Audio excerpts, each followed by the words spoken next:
Hay nombres en la historia que, bueno, que son como un terremoto, ¿verdad? Nombres que nos suenan a imperios, a conquistas y a una brutalidad que, literalmente, cambió el mapa del mundo.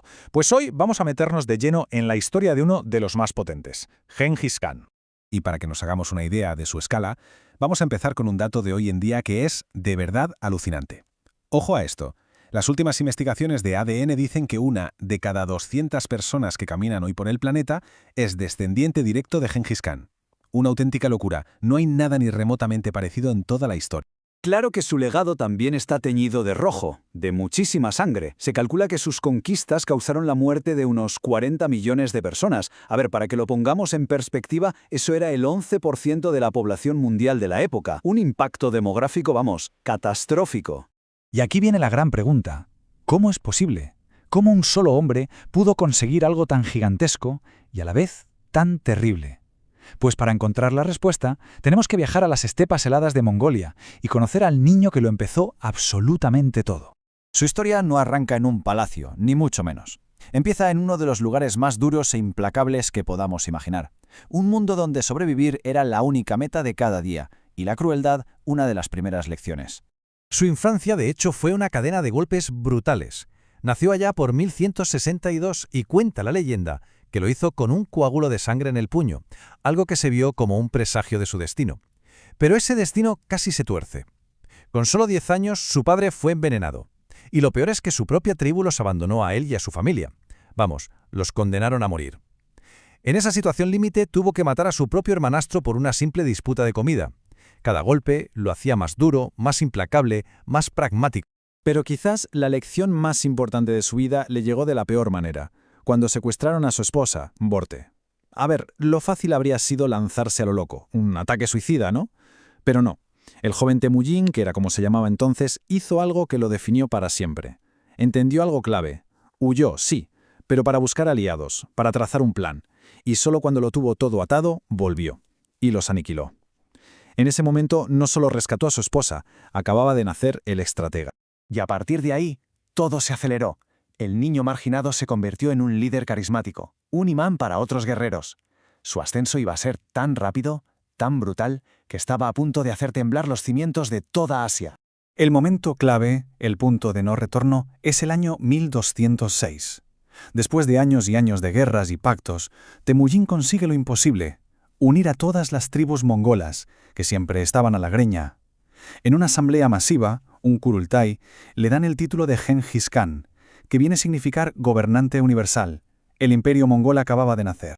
Y su primer objetivo no fue precisamente pequeño: China. Todo el mundo daba por hecho que la Gran Muralla era infranqueable.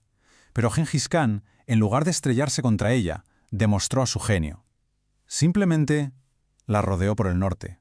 Una maniobra súper audaz que pilló a todos por sorpresa y les sirvió para poner de rodillas al imperio en menos de una década. Pero seamos claros, Gengis Khan no levantó este imperio él solo. Su poder se basaba en 4 pilares, 4 generales de una lealtad y una habilidad que se convirtieron en leyenda. Él mismo se refería a ellos como mis 4 perros, y aunque hoy en día nos pueda sonar a un insulto, en su cultura era de hecho el mayor de los honores que se podían recibir. Porque claro, en la estepa, un perro no era una mascota y ya. Era el compañero de caza, el que te guardaba las espaldas, el amigo que jamás te abandonaría. Así que llamarlos así era reconocer su lealtad absoluta, su ferocidad en combate y una devoción, vamos, incondicional. El primero de ellos era Gebe, y su historia es simplemente increíble. Era un soldado enemigo que, en plena batalla, disparó una flecha y mató al caballo de Gengis. Cuando lo capturaron, en vez de inventarse una excusa, dijo con toda la valentía: «Sí, he sido yo». A Gengis le impresionó tanto su coraje que no solo le perdonó la vida, sino que lo hizo uno de sus generales. Y vaya si acertó.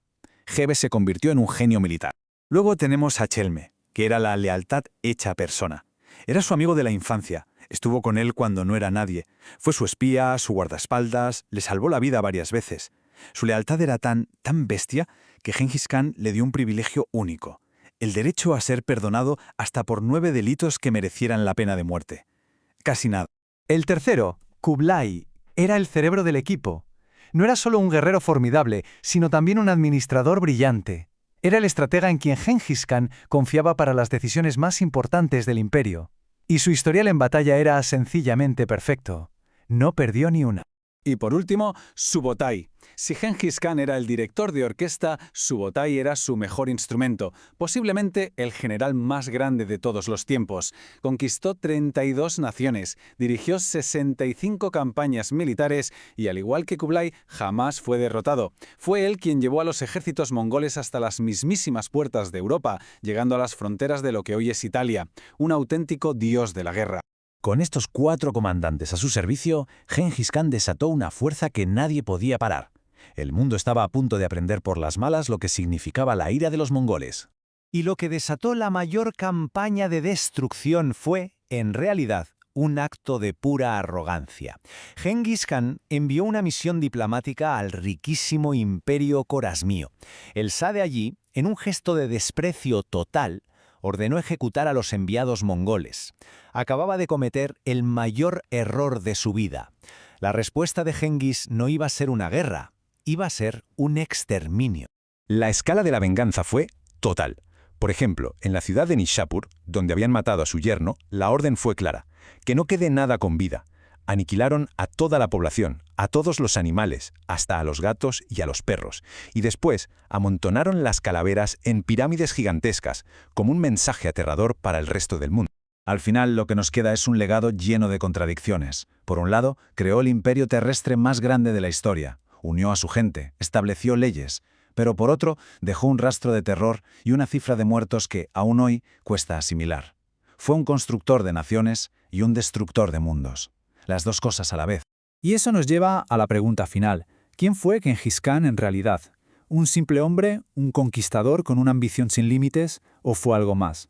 ¿Una especie de fuerza de la naturaleza, como un huracán humano que arrasó con todo lo viejo para, sin siquiera pretenderlo, dejar el terreno libre para un mundo nuevo?